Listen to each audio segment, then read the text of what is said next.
Interested in learning about wine, but not sure where to start? You're in the right place. Welcome to the Cork and Fizz Guide to Wine podcast. I'm your host, Haley Bowman, and I'm so glad you're here. I'm a wine enthusiast turned wine educator and founder of the Seattle-based wine tasting business, Cork and Fizz. It is my goal to build your confidence in wine by making it approachable and lots of fun. You can expect to learn everything from how to describe your favorite wine to what to pair with dinner tonight, and so much more. Whether you're a casual wine sipper or a total cork dork like myself, this podcast is for you. So grab yourself a glass and let's dive in.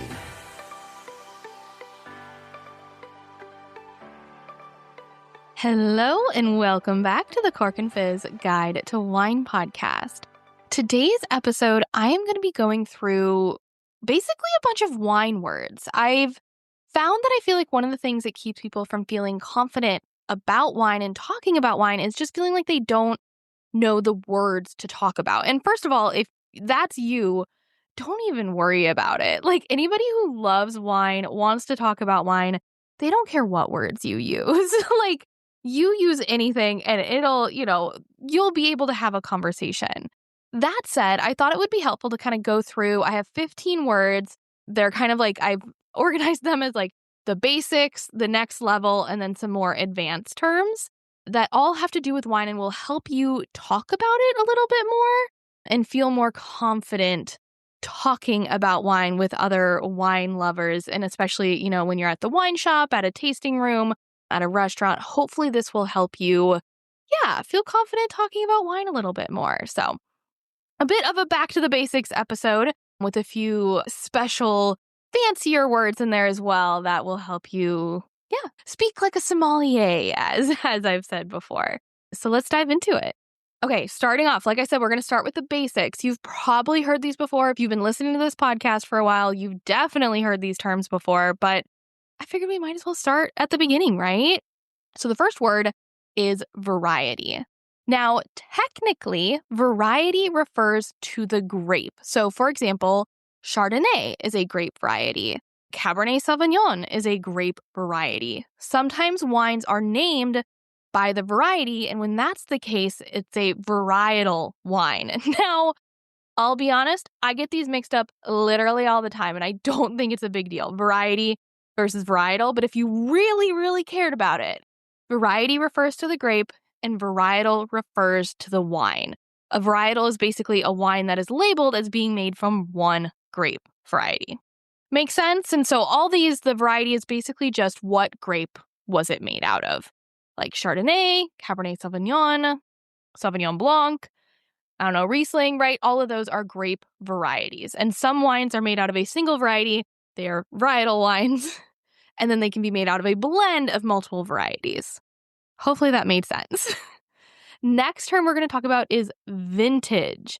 So the vintage of a wine is the year that the grapes were harvested to make the wine. And I specify this because a lot of times the year that the grapes were harvested is not the same year that the wine is released. Because a lot of times we need to harvest the grapes, make the wine, age the wine, and then it is available for purchase. And so vintage has to do with the year that the grapes were harvested. And the reason why this matters, because, right, you're thinking about like, if we're making apple juice, we don't put the vintage on apple juice. We don't care what year the grapes were harvested. But with wine, this matters because we care about what was the weather that year? How did that affect the grapes? And it can end up affecting the wine, which is a really cool thing. And we'll talk more about why that is with a few of our other terms. So vintage, you will see it on a bottle. So technically not every bottle has a vintage because they can be made from a blend of multiple different years. We call that a non-vintage wine. But most, and that's typically with sparkling wine, to be honest. Non-sparkling wine is almost always vintage, and you'll see it as a year written somewhere on the label. That is the year that the grapes were harvested. Okay, the next four terms have to do with wine tasting. And again, if you listen to the episode probably like 5 or so episodes ago, we went into these in length. So if you want to learn more about them, go check that out. It was like the 3 components of wine that will have you feeling like an expert when you're tasting wine. But I feel like they fit well for this episode as well. So the first one is acidity. If someone's talking about the acidity in their wine, they're talking about the aspect of it that makes them salivate. Like, I always associate acidity with like, how much does it make you like pucker up? Like you just sucked on a lemon, or that feeling of like when you start to like gather saliva in your mouth just thinking about a sour candy. That is the acidity in the wine. The next term is the body of the wine. And I feel like this term is used a lot when talking about wine, and it's not always explained what it means. A lot of times someone will refer to it, oh, I like light-bodied wines, or this is a really full-bodied red. And if you have no idea what body is, that tells you pretty much nothing. So the body of a wine is the weight of the wine. So how heavy does it feel in your mouth? And I know that sounds kind of funny, but what I compare this to is different types of milk, because I think this makes more sense to people. So a light-bodied wine is like a skim milk. It just doesn't have a lot of weight to it. It's watery, but not in a bad way, right? It's very light. It's very refreshing. A lot of times lighter-bodied wines have higher acidity. So they're light in your mouth, and then they make you salivate, and they have that really light freshness to them. Then if we go to a medium-bodied wine, this is like a 2% milk. It's got a little more oomph to it. It's, middle of the road there. So you've definitely got a little more to it, but it doesn't like coat your mouth. It doesn't feel super heavy. And then you go to a full-bodied wine. This is like a whole milk. So it's viscous, it coats your mouth, and you just like feel the weight of it. That is the body of the wine. And I think body is such an important term to understand when you're interested in wine, because it's such a great way to categorize wines. A lot of times we have the pattern, especially in the US, to categorize wines by the variety or what grape it's made out of, right? We're like, oh, these are the Chardonnays, these are the Cabernet Sauvignons, these are the Sauvignon Blancs. But the thing is that just what grape the wine is made out of doesn't tell you enough about the wine. There are so many more things to it, and I could give you 3 Chardonnays. They're all 3 made with the Chardonnay. All 3 wines are made with the Chardonnay grape, and they will taste totally different. Like, you would not even believe they were all the same grape. Instead, I feel like it's better to kind of group the wines by the body of the wine. And this at least tells you a little bit more of what to expect, right? Because I could give you a light-bodied Chardonnay that is like bright and fresh and honestly might remind you more of like a Sauvignon Blanc or a just really fresh, light-bodied wine. And then I could give you a medium-bodied Chardonnay, something that's just like nice, middle of the road, nothing crazy, perfect with food, right? And then I could give you a really rich, intense, full-bodied Chardonnay. And those are all the same grape, but they all have different bodies, and you will probably like one of those more than the other. So understanding the body of the wine, I just think is so important. Okay, next term is tannin. And again, I talked about this in length in a previous episode, but I just feel like it's important to have it for basics. Tannin is one of those components in wine that is probably one of the most confusing because there's not a lot of other things out there that have tannin. So tannin in wine is what makes your mouth feel dry after you've had a sip, particularly of red wine. Because that tannin actually comes from the seeds of the grape, the stems of the grape, and the skins of the grape. And generally, when we are making a white wine, we don't have the grape juice in contact with the skins and the seeds and the stems. But when we make a red wine, we do. And so it gives it these tannins, which basically make your mouth feel like you had cotton balls in it. It's that drying sensation, which we will talk in a little bit about the difference between tannin and dry when we talk about dry. Those are different. Tannin just gives you a drying sensation. So if you have a red wine that makes it feel like all the saliva has disappeared from your mouth, we would call that a tannic wine. All right? And it's different. We wouldn't call it necessarily dry. That means something different. A dry wine is different. And we'll get there. That's the next level, okay? Tannic wine makes your mouth feel dry. Hopefully that makes sense. Okay, the last term is, well, it's kind of 2 terms in one. They basically mean the same thing. So if you ever heard somebody talk about the finish, especially if a wine has a long finish, or the length of the wine, this is basically like the aftertaste. Like, how long do the good flavors of the wine linger after you've taken a sip of wine? And this is really important because it's actually a great key in judging the quality of a wine. I find a lot of people ask, how do you know if something, if a wine's a good wine? Because it is subjective. Like, I'm going to like something more than you're going to like something, right? And then vice versa with a different wine.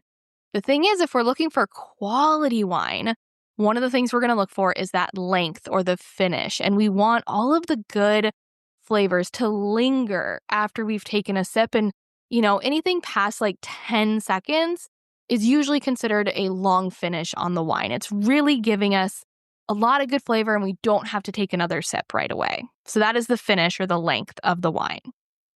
Okay, moving on, let's go to the next level. These are kind of, I feel like once you've tasted a lot of wine, you want to be more involved in the conversation at tasting rooms and understand a little bit more on what people mean when they talk about their wine. These are the terms to know. So the first one sounds even fancier, but don't worry. I mean, you'll sound super fancy when you use this word, but it's not too complicated.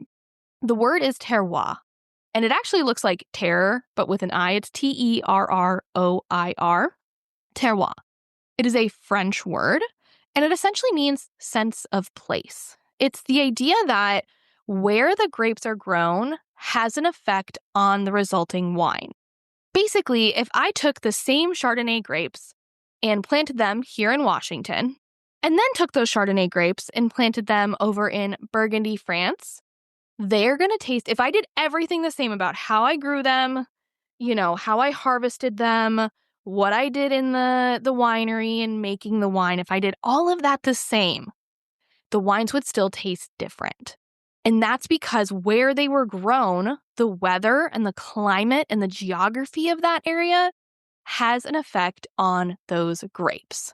And this goes back to that idea of vintage and why the vintage matters, because every year the weather is different. So each year, the terroir is going to be a little different and have a little different effect on the wine. But my favorite thing about terroir is whenever I'm telling people about it, I always suggest, if you're in a winery, if you're in a restaurant and someone's trying to really show off how fancy they know wine. If you want to be like, hey, I can also be fancy about wine too. Just give your wine a swirl and sniff and then give it a taste, and be like, I really taste the terroir in this wine. And then just walk away. I feel like you would just be like, oh, they know what they're talking about, even if you're still not totally sure what terroir means. Okay, the next term is one of the very confusing tasting notes when it comes to wine, and that is minerality. This is a favorite of mine whenever I have a little tasting guide, and you can get one as well if you've never seen my tasting guide before. I always link it in the show notes. It's a free tasting guide, and you can take it with you when you go wine tasting. But on it, I have a list of aromas just to get you started. You can pick whatever you want when you're, naming aromas in wine. But if you want to get started somewhere, this list is a good place to start. And one of them on there is I think I have gravel, and I think I might have wet rock on there as well. And I get a lot of people that are like, what do you mean my wine tastes like gravel? Have you licked a wet rock? Should I lick a wet rock? And that is not at all what that means. Again, those are aromas, not tastes, right? So I'm pretty sure you know the smell of wet rock and you know the smell of gravel. And thus you know the smell of minerality. And so I always describe minerality as either the smell of a waterfall when you're on a hike and, the smell of the water hitting the rocks. And it's very fresh and it's just very unique. There aren't a lot of other aromas that can replicate it. Or if you're more of a city person, you're like, I don't go on hikes to waterfalls.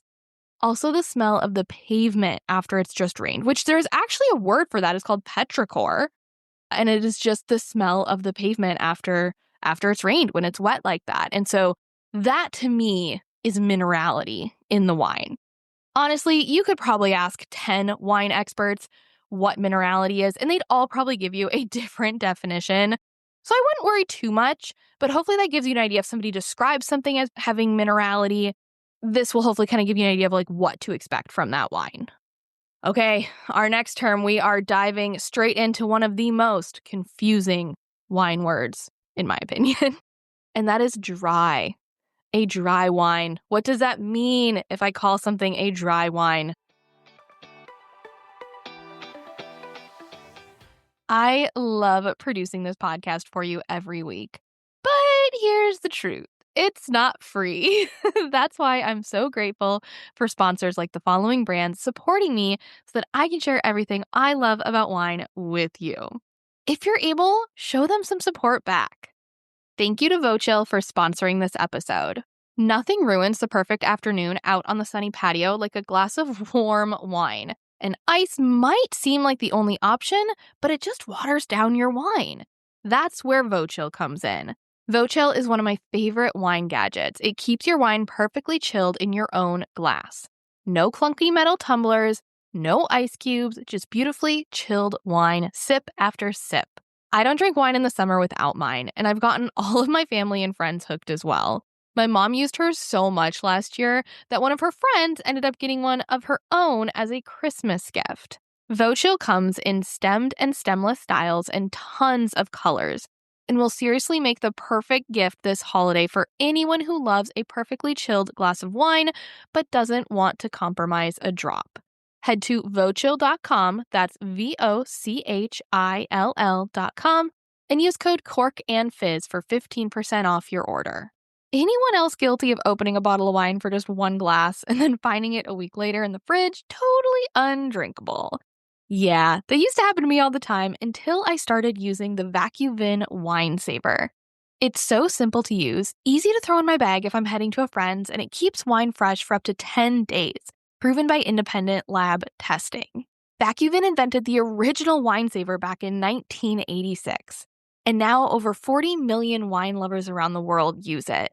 With VacuVin, you get to enjoy wine on your terms. Open Italian red for Tuesday pasta night, and it'll taste just as good a week later with pizza. Go to us.vacuvin.com and use code CORKANDFIZZ for 20% off your first order. This episode is sponsored by Wine Wash Co., the brand that makes fun, functional gifts designed by a wine lover for wine lovers. I'm constantly using their silicone clips to keep my wine glasses safe in the dishwasher.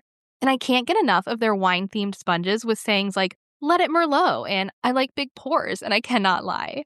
Wine Wash Co. products are great for stocking stuffers, unique gifts, or a little treat for yourself any time of year. Get 20% off your order at winewashco.com with code CORK at checkout, plus free U.S. shipping on orders over $35. What I mean is that wine has little to no residual sugar. If you're like, great, thank you for describing that using another term that I don't know. What is residual sugar?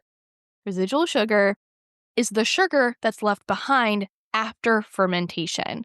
So if you've been listening to this podcast for a while, my favorite way to describe fermentation is to describe it using Pac-Man. So think about the little Pac-Man video game guy. Okay, he's going to be our yeast. The yeast goes around and eats all of the sugar in the grape juice when we're making our wine. So we start with grape juice, we add yeast, or there's just yeast in the air. And so little Pac-Man is our yeast. He's going to go around and eat all the sugar. Those are the little dots. All right, and as he does this, he's going to produce alcohol and carbon dioxide, which is less important to us right now. Now, there's an option to stop Pac-Man before he eats all of the sugar. If we do that, the sugar that's left over, those dots that are left over that Pac-Man has not eaten, that the yeast has not consumed, that sugar is what we would call residual sugar. It's sugar that's left over from the natural grape juice during fermentation. And so a dry wine means that Pac-Man has eaten all of the dots. Yeast has eaten all of the sugar. There is little to no residual sugar left. In fact, if there's 0 grams of sugar, you would call it bone dry, meaning there is no sugar at all. And if it's just like, 1 to 2 grams, I think maybe if it's less than 3 grams per liter of sugar, you call it a dry wine. It has little to no residual sugar. There's a good chance the wine might still taste sweet. And the reason for that is because so much of taste comes from our nose and what we're smelling. And so if a wine smells fruity, even if there is no sugar in it at all, our brains will go, "Oh, that's fruit. I know that fruit's sweet. This wine must have some sweetness to it," even if it doesn't. And so that is where that term dry gets really confusing. And because the tannin, remember, gives us a drying sensation. But tannic does not equal dry. Those are two totally different things, all right? I want you to put those in two different parts of your brain. Dry simply has to do with the amount of sugar. And by amount of sugar, I mean little to no sugar. It is not a sweet wine. Dry is the opposite of sweet. I don't know who decided that, but somebody did, and that's what we have to deal with now. So when you're asking for a dry wine at a restaurant, probably about 90% of the wine list is dry. So you're not actually really telling the sommelier what you're looking for, or your waitress, or whoever it happens to be. What instead you should be saying is what you're looking for, right? If you're looking for that drying sensation, you want a tannic wine. If you're wanting a wine without a lot of fruit flavor, say that, right? The dry simply says, I don't want any sugar in my wine. Now, if you're ready to take this to the advanced level, I have one more thing to tell you. But if you're already that was a lot of information, Haley, and I'm still trying to think about that, go ahead and plug your ears and go la la la for the next 10 seconds. Because the only time when a wine is labeled dry and it doesn't mean no sugar is if it's a sparkling wine. I know, isn't that just so mean? In that case, a dry wine or a dry sparkling wine does have sugar, and those without are called brut. I don't know who decided that this is what they should do. It's very confusing. But yeah, a dry wine, if it has no bubbles, means no sugar. A dry wine, if it is a sparkling wine, means that it does have sugar. Hopefully you're okay with that. All right, if you're plugging your ears and going la la la, you can come back now. All right, let's go to an easier word, even if we are still in the next level. Let's talk about if we describe a wine as crisp. This term is often used to describe usually a white wine, honestly, and a white wine with high levels of acidity, and it generally has not had any oak contact. So it's just really light, bright, fruity. Think like the perfect glass of lemonade on a hot day.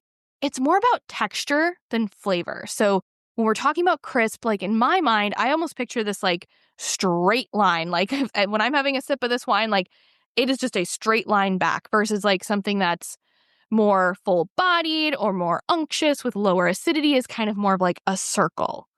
That might make no sense to you. I'm a very visual person, so I'm that's the perfect way to describe it. But if you're not visual, just think crisp means high levels of acidity, usually a white wine, generally unoaked, like a glass of lemonade on a hot day. Okay, and the last word in our next level category is complexity. So if you've ever heard someone say that, oh, this wine, it's just really good because it's really complex. What they mean is when you taste that wine, the flavor changes from the moment you taste it to the moment that you swallow the wine. It doesn't just have a singular flavor.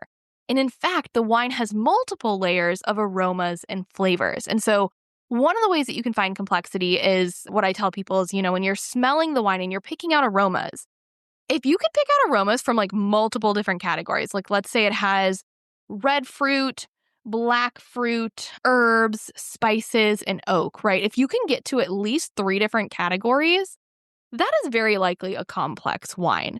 And again, think about how it tastes initially to after you swallowed the wine, what are the tastes that you're getting? If those change, that is likely a sign of complexity in the wine. And this one, similar to length or finish, is another great sign of a high quality wine. Even if you don't like the wine, you can appreciate the quality of it because of how much the flavor changes. Okay, we are on to our last 4 words, though I'll be honest, one of them is kind of cheating because I give you 4 other words. But we're on to our last category. These are the advanced terms. So you can feel like quite the wine smarty once you understand these terms. The first one is lees, L-E-E-S, lees. These are simply dead yeast cells. So after the wine fermentation has happened, again, let's go back to our Pac-Man analogy. Pac-Man has gone around, eaten all the sugar that it wants to eat, and once there's no more sugar, the yeast dies, and they become lees. You may hear the term aging on the lees or even sur lie. And what this means is the winemaker has left the wine in contact with those dead yeast cells. Instead of the other option is to just transfer the wine into a different container of sorts so that it's not in contact with the dead yeast cells. But if you do it and you do it with the right grape variety, it can add this really nice creamy texture and these notes of brioche and yogurt and fresh bread. The other thing you can do, and typically these are done together, so if you're going to age it on the lees, the winemaker is also going to stir the lees. So they don't just want all the lees hanging out at the bottom of whatever container they're in. They want to give them a good mix and have them in contact with all of the wine. And again, it gives the wine that thicker, creamier texture. One of the wines that does this the most frequent that you will see is a wine from France. I think we've talked about it on this podcast before. It's called Muscadet. And it is a bright, crisp white wine. And it has a lot of minerality that we talked about. But the winemakers often choose to age the wine on the lees or stir the lees in. It's actually typically called Muscadet sur lie. And it just gives the wine this little more creaminess to balance out that really crisp acidity. Okay, the next term is called Brett, which is short for Brettanomyces. This term is used to describe a wine. You might hear that the wine has a lot of Brett or it's very Bretty, which sounds like bready. I know it's not helpful. But if the Brett comes from this term called Brettanomyces, these are these funky yeast that are either present in the winery or in oak barrels, and they add this barnyard leather aroma. The thing is, Brett can also be a wine fault. It's one of those things where a little bit is good, but a lot is bad. If you have too much Brett in your wine, you go from hints of earthy to oh dear God, why does this smell like a sweaty leather saddle? You do not want to drink it. I've actually returned a bottle because it had too high of Brett. That the barnyard, sweaty, musty Band-Aid smell was too strong for me. And so that is where you have too much Brett, and it can be a flaw in the wine. But it's also one of those personal choices where some people like a little bit of Brett. Some people can't handle any at all. But generally, it's not a flaw if there's only a little bit, but it can be a flaw if it's overwhelming. Okay, our next term, I've technically kind of split into a few different terms, but the mouthfeel. If you've ever heard someone talk about the mouthfeel of the wine, they are referring to the texture of the wine. And a lot of times, especially if it's a red wine, we're referring to how the tannins feel. So remember, tannins give you that drying sensation. They make your mouth feel kind of dry. But the thing is, the tannins can produce different types of dry feeling. Hopefully that makes sense. Once I go through the 4 examples I have, hopefully it'll make a little sense. So for example, the tannins might make your mouth feel grippy. We might call the wine grippy. And what this means is that with each subsequent sip, so you have one sip and you're like, I get a little bit there. But then you have a second sip and you're like, oh, okay, there's a lot of tannin. And then your third sip, you're like, wow, that's a lot of tannin. So a lot of times grippy is a negative thing to say about the mouthfeel of a wine because it makes it harder to drink the wine, though it makes itself more, the wine is better to sip and have some food in between, because otherwise if you just keep sipping the wine or keep drinking the wine without food in between it just makes your mouth feel more and more dry. The next term is chewy.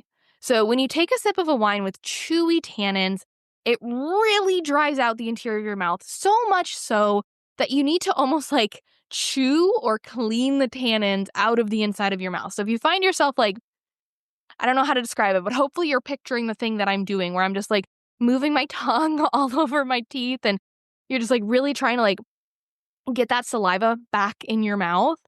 If the tannins cause this, we would call them chewy tannins. And we might even say the wine is a bit chewy. Again, a little bit more on the negative side. We don't really necessarily want a wine that's chewy, unless that's your thing. The next 2 are more of the positive mouthfeels. So the next word is silky. And this is the red wine equivalent to describing a white wine as creamy. So hopefully that kind of gives you an idea. It's like a creamy red wine. They're very smooth. They don't grip. You notice a little bit of the drying, but more than anything, it just gives the wine structure. And I always like to imagine, and this is going to go into our next wine, silky, it's like silk, it's smooth, and it's just not overwhelming. And the next one is very similar. It's velvety. So if you have velvety tannins or your wine is velvety, you're thinking lush, smooth, silky, right? Those are all synonyms for a velvety wine. And so a lot of times when I imagine a velvety wine, I'm picturing like smooth chocolate being poured into a mold. Or honestly, you can also just picture running your hand over like a velvet couch, right? That is the smoothness that the tannins feel like when you're having a drink of wine. And so those are all examples of terms that we use to describe the mouthfeel of the wine. Okay, the last term we will talk about is when describing a wine as tight or closed off. And this is generally a negative term when we're talking about our wine. What this means is that the wine has very high tannins. It's going to primarily happen in red wines. It's hard to identify the fruit characteristics. It's just kind of hard to drink. And it's like you take a sip of the wine, you go, something just feels missing.